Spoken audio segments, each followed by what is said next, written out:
It has been a cold night since I left the station after doing so much paperwork.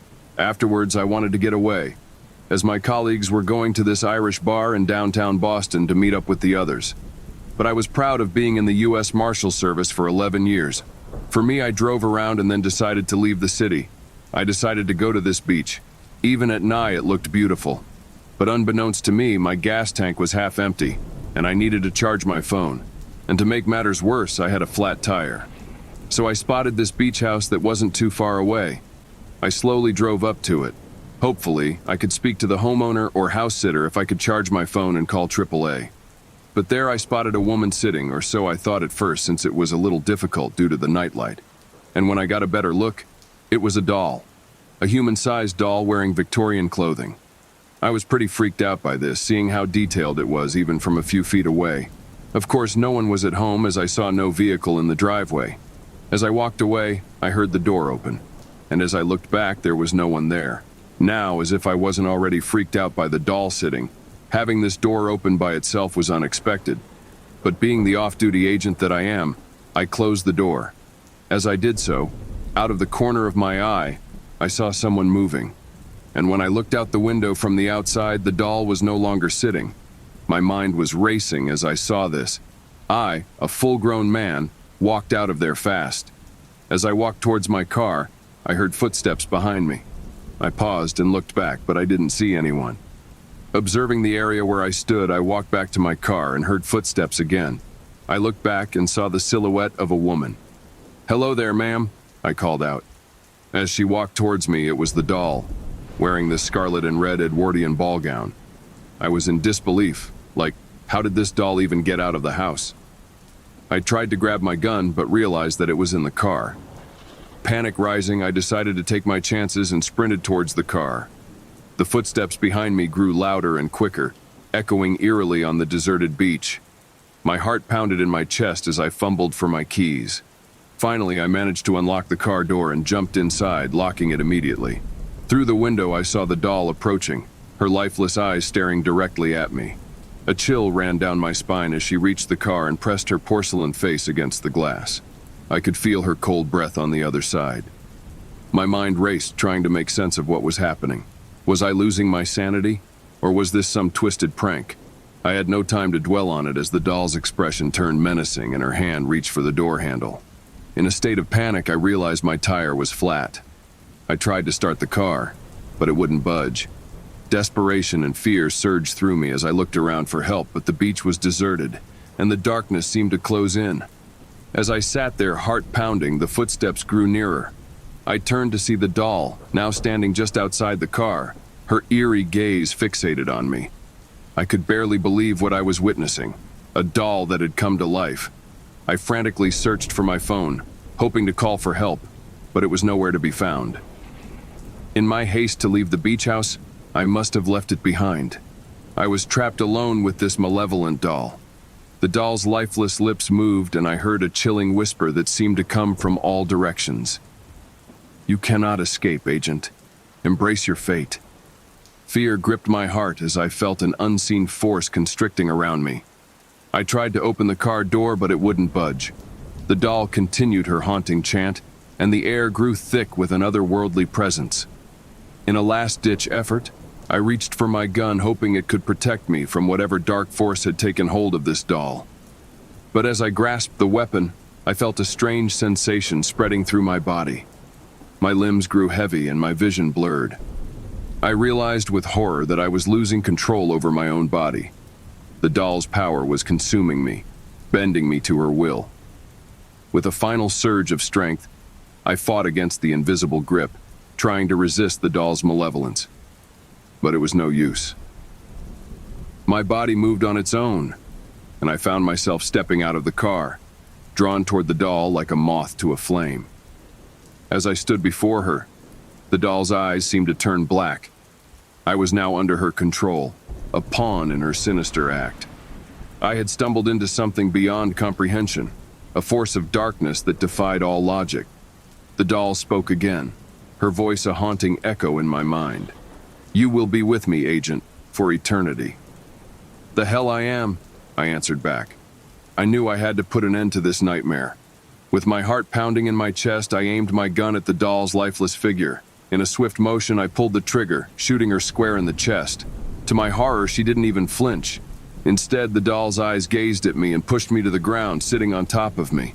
Before I could react, her cold plastic hands gripped me with surprising strength. I struggled against her, my mind racing for a way to stop her. My left hand was free. Then an idea struck me. In a desperate move, I reached between her silicone breasts, feeling for something, anything that could disable her. My fingers brushed against a strange, soft object that was throbbing, and with a surge of determination, I pulled it out with all my might. To my surprise, it was this abnormal rubber heart adorned with mysterious runes, gushing out an odorless liquid from its rubber veins and arteries. Or are they tubes? As I held her heart in my hand, which was bigger than a mango, the doll's movement ceased. Her once fierce grip loosened, and her lifeless eyes stared back at me, now devoid of their malevolence. I realized that this rubber heart was the source of her power and the key to her malevolent existence. With a mix of fear and awe, I watched as the doll's body went limp, its life force severed from the unnatural heart. I had stopped her. The nightmare was finally over. As I stood there, still trembling with adrenaline, I knew I couldn't leave this cursed heart behind. I had to make sure it would never harm anyone again. With determination, I secured the heart in a sturdy wooden box that I found next to a bin still beating and locked it away safely. I didn't know what I would do with it yet, but one thing was certain. I couldn't let it fall into the wrong hands. As the sun rose, casting its golden rays over the beach, I felt a sense of relief wash over me.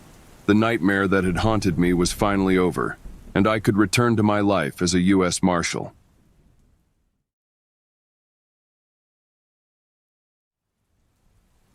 It was a night with no moon without the comfort of the stars.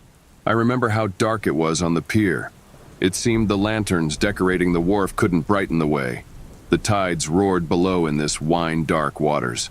I couldn't sleep, so I wandered out into the night air, but instead of solace from the cool winds, I felt leery. It wasn't clear why, but I felt the urge to hide in the darkness. Soon voices echoed amongst the night, and I realized it was two young lovers who came out to get lost in each other. I was captivated as I watched the water. I was so curious but felt like a creep overhearing their conversation. "Wait, please wait." Huh? This wasn't playful small talk at all. "Follow me, just follow my voice, it will be all right." That second sweet voice gave me chills. It was enchanting, but the undertone was as if ice, cold and foreboding. "Baby, I miss you." I heard a set of singular footsteps coming towards the end of the dock. That's when I saw the couple, both attractive and young, perhaps mid-20s.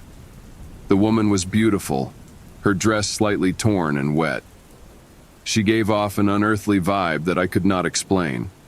I stayed quiet in the feeling of unease. She seemed lost and full of sorrow as she tenderly held his hands. Both seemed completely fixated on each other, ignoring me. "We are going to be together forever, I promise.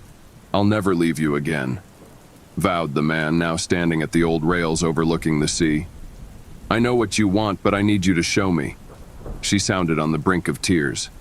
"Anything," he replied with no hesitation. They began to hug. I rushed forward without thinking, "No, don't hurt him." But it was far too late. He fell from her ghostly embrace to a plummet to a watery grave.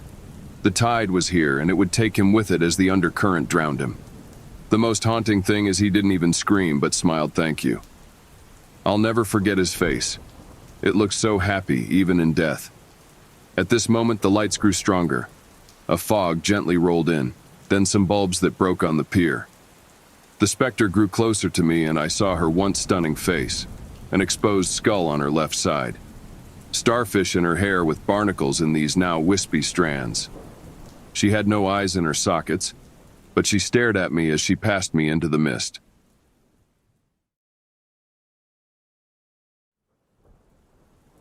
The summer sun beat down on the dusty road as Lily's car bumped along the dirt path leading to the secluded cabin.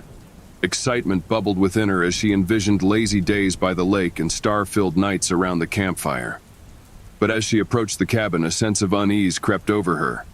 The once inviting facade now seemed ominous, casting long shadows across the overgrown lawn.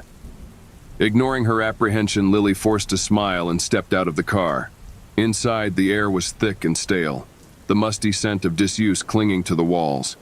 As she unpacked her bags, strange noises echoed through the empty rooms, sending shivers down her spine.